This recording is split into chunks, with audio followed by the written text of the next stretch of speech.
Hi everybody. Welcome to honey stories. నేను మీ Lakshmi. 'Vashishtha the బిస్టూన' 10 episode యార్. SN personal ఛాంబర్‌లో అంగుళంగుళం వెతుకుతున్నారు వసి వాళ్ళు. లాకర్స్ నుండి అన్నీ వెతికి చిన్న క్లూలే కూడా లేదు వాళ్ళకు. అసహనంగా సిస్టమ్ ఆన్ చేసి మొత్తం సెర్చ్ చేస్తున్నాడు అరవింద్. ప్రతిదీ డీకోడ్ చేస్తున్నాడు.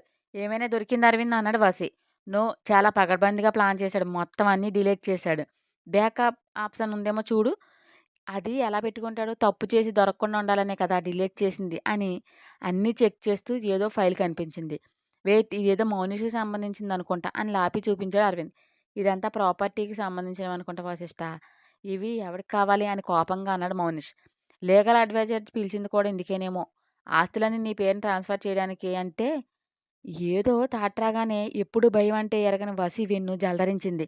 "నో, నో, అలా జరగడానికి వీల్లేదు. డాల్‌ని, బంగారాన్ని నాకు దూరం చేస్తే ప్రపంచంలో ఏ మూలన్నా వేటాడి చంపేస్తా. ఇది కన్ఫర్మ్" అని మనసులో కసిగా అనుకుని, "ఆ లాఠీ తీసుకురా అరవింద్. వాడెలా తప్పించుకుంటాడో నేను చూస్తా" అన్నాడు. చక్రితో సహా అందరూ బయటికొచ్చారు. కారు ఎక్కుతూ "వెయిట్" అని సీసీ కెమెరాల మానిటర్ రూమ్ ఇటువైపు అని సీరియస్‌గా అడిగాడు వసి. "సెకండ్ ఫ్లోర్ సార్" అని చెప్పాడు చక్రి. "రండి చూద్దాం" అని పైకి వెళ్లారు. అరవింద్ లాస్ట్ 3 డేస్ నుండి రికార్డ్ అయిన సీసీ ఫుటేజ్ అంతా క్షుణ్ణంగా చెక్ చేస్తున్నాడు. ఒక పర్సన్ 2, 3 టైమ్స్ రావడం రికార్డ్ అయింది. చేతి మీద టాటూ వింతగా ఉంది. "అది పిక్ తీసి నాకు పంపించు" అన్నాడు వసి. అరవింద్ పిక్ తీసి వసి నెంబర్‌కి సెండ్ చేశాడు. అది మహాలక్ష్మికి పంపించి కాల్ చేశాడు. కాల్ లిఫ్ట్ చేసి "చెప్పు నాన్న" అన్నారు వాసుదేవ్. "మామ్‌కి ఒక పిక్ పంపించాను డాడ్. అది చూడమనండి. ఏమైనా గుర్తుపడుతుందేమో" అన్నాడు. "తను పడుకుంది నాన్న. వెయిట్" అని మహా అంటూ మెల్లగా తట్టారు.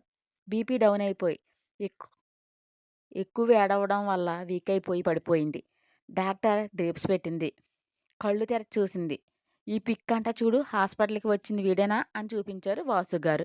మెల్లగా లేచి బెడ్ ఎడ్జ్‌న ఆనుకుని కూర్చుని పిక్ వైపు డీప్‌గా చూసిందామె. మొహం అంతా చూడలేదు మాస్క్ ఉండడంతో. కానీ వాడి గొంతులో కర్కశం ఇంకా చెవుల్లో గింగిర్లు కొడుతుంది. "ఏమోనండి, తెలియడం లేదు" అందామె. "మామ్, బాగా గుర్తు తెచ్చుకో. వాడి చేతి మీద ఉన్న టాటూని చూడు" అన్నాడు వసి. టాటూ జూమ్ చేసి చూస్తూ మిన్ను రెక్కపుచ్చుకుని లాగినప్పుడు చేతి మీద ఉన్న మచ్చ గుర్తుకొచ్చి "నాన్న, ఇదే మార్క్ వచ్చిన వాడి చేతి మీద ఉంది" అని కంగారుగా చెప్పింది మహా. "ఓకే మామ్" అని కాల్ కట్ చేసి "ఫుటేజ్ ముందుకు ఫార్వర్డ్ చెయ్యి అరవింద్" అని గంభీరంగా అన్నాడు వసి. ముందు రోజు ఉన్న ఉదయం నుండి అంతా తన ఫోన్‌కి పంపించుకుని కమాన్ అంటూ బయటికి వెళ్ళాడు. వాళ్ళ ఇంటికొచ్చేసరికి యశ్వంత్ కంపెనీ లీగల్ అడ్వైజర్స్ ఉన్నాడు. అతని వైపు కోపంగా చూస్తూ "మా అన్నయ్య ఏం చెప్పాడు మీకు" అని వాడిగా అడిగాడు మౌనిష్. "మీ చరాస్తులన్నీ మీ పేరున మార్పించారు. కంపెనీ బాధ్యతలన్నీ మీకు అప్పగించమన్నారు. అందుకోసం డాక్యుమెంట్స్ ప్రిపేర్ చేయమంటూ చేశాను. అన్నీ సేఫ్ డ్రాలో పెట్టించారు అంతే నాకు చెప్పిందని" చెప్పాడు. "ఎవడికి కావాలి బోడాస్తి? దానికోసం నేను ఏనాడు ఆశపడలేదు. నా బిడ్డని తీసుకెళ్ళడానికి వాడికేం హక్కుంది? ఏ కంట్రీ వెళ్తున్నా అని చెప్పాడు" అని అరిచాడు. "I don't know Mounish sir. నాతో అవేమీ చెప్పలేదు. నా బ్రదర్ తనకు పుట్టిన పిల్లలు సంతోషంగా ఉండాలని ఇదంతా చేస్తున్నా" అన్నారు యశ్వంత్ గారు అన్నాడు. "బుల్‌షిట్.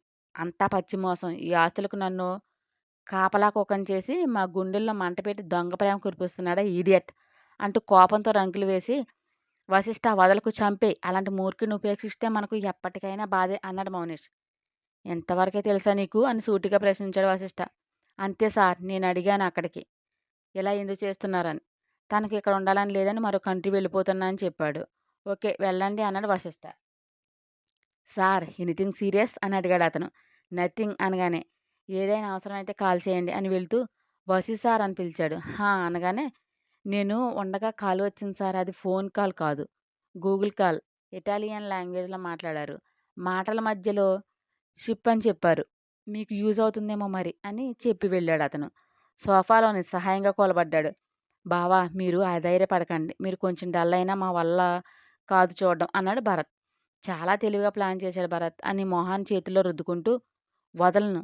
సప్త సముద్రాల వెనక దాగినా లాగేస్తానని" గబాల్న పైకి లేచి "ఫోర్ట్ ఆఫీసర్‌తో మాట్లాడమని డీజీపీతో చెప్పండి. Dad, it's a urgent. మన పర్మిషన్ లేకుండా ఒక్క బోటు కూడా సీలో ప్రవేశించకూడదు" అని చెప్పి పైకి రూమ్‌కి వెళ్ళాడు వసి. రూమ్‌కి వెళ్ళిన వసీకి మనసంతా శూన్యంగా మారిపోయింది. ఎటు చూసినా తన డాల్ అల్లరి, అలకలు, కులుకులే కనిపిస్తున్నాయి.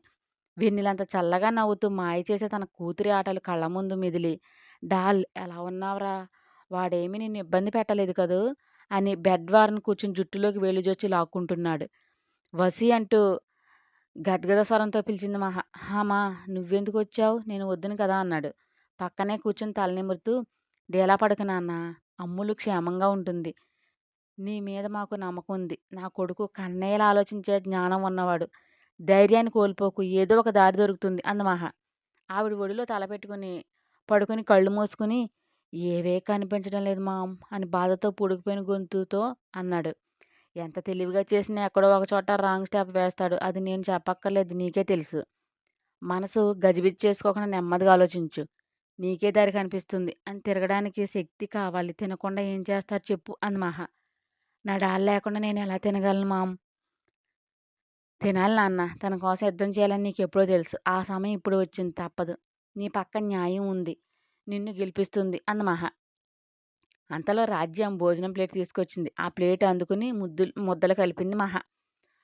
అమ్ముల మీద మీకున్న ప్రేమ నిన్ను గెలిపిస్తుంది బాబు. అదేరే పడకు అని వెళ్ళింది రాజ్యం. లే అని అనగానే లేచి కూర్చున్నాడు వసి. చిన్న చిన్న ముద్దలు చేసి నోటికి అందిస్తుంది మహ. 4 ముద్దలు తిని చాలు మామ్ ప్లీజ్ అన్నాడు. బలవంతంగా మరో 2 ముద్దలు తినిపించి ప్రశాంతంగా ఆలోచించు. దేవుడే మార్గం తెరుస్తాడు అని నుదుటిన ముద్దు పెట్టి వెళ్ళింది ఆవిడ. అరవింద్కి కాల్ చేసి లాపి తీసుకుని రమ్మని తన ఫోన్లో ఉన్న సీసీటీవీ ఫుటేజ్ డీప్గా వాచ్ చేస్తున్నాడు. కొంచెం కొంచెం ఫార్వర్డ్ చేస్తుండగా ఒక దృశ్యం కంటపడింది. కింద పెద్ద బయట చేసుకుని ఫోన్ పాకెట్లో పెట్టుకుని బయటకు వచ్చాడు. అరవింద్ రావడం చూసి, "నువ్వు చెక్ చేయి అంతలో" అని కిందకు వచ్చి భరత్ని పిలిచాడు. "హా బావా" అంటూ రూమ్ నుండి వచ్చాడు భరత్. కమ్ అంటూ ముందుకు పెద్ద పెద్ద అంగలు వేసుకుంటూ వెళ్ళాడు వశిష్ఠ. మీడియాలో జరిగే చర్చ చూస్తూ, "వసీగాడి భార్యను ఎత్తుకుపోయింది యశ్వంత్ అయితే కాదు కదా" అని తన అనుమానాన్ని తీర్చుకోవడం కోసం సీమకు కాల్ చేశాడు రోని. ఆమె ఎంతకీ లిఫ్ట్ చేయలేదు. ఇదేంటి ఇది ఫోన్ లిఫ్ట్ చేయడం లేదు అనుకుని వెళితే అని పైకి లేచి, ఇప్పుడు అంత అవసరం ఉందా? రేపు చూద్దాం" అని ఇల్లు కదలలేదు రోని. దాదాపు మిడ్‌నైట్ అవుతున్న సమయంలో డోర్ బెల్ రింగ్ అవుతుంది. ఇంట్లో రోని, అవిక తప్ప ఎవరూ లేరు. పైగా ఇద్దరు ఫుల్‌గా డ్రింక్ చేసి ఉండడంతో డోర్ తీయలేదు. కోపంతో రగిలిపోతూ వెనుక ఉన్న గన్ తీసి లాక్‌లో పెట్టి షూట్ చేశాడు వశిష్ఠ. బళ్ళున తెరుచుకుంది డోర్. ఇద్దరు లోపలికి వెళ్ళి చుట్టూ చూస్తూ పైకి వెళ్లారు. బెడ్ మీద న్యూడ్‌గా పాముల్లా చుట్టేసుకుని మంచి నిద్రలో ఉన్నారు ఇద్దరు. భరత్ వాష్‌రూమ్‌కి వెళ్లి బకెట్ వాటర్ తెచ్చి ఫోర్స్‌గా వాళ్ళిద్దరి మీద కొట్టాడు. ఎక్కిన కిక్కంతా దాని అత్తారింటికి దెబ్బగా గబాల్న లేచి వర్షం వర్షం అంటూ అరిచారు. "ఏయ్" అంటూ విల్లాదిరేలాగా గద్దించాడు వశిష్ఠ. ఆ అరుపుకి తుళ్లిపడ్డారిద్దరు.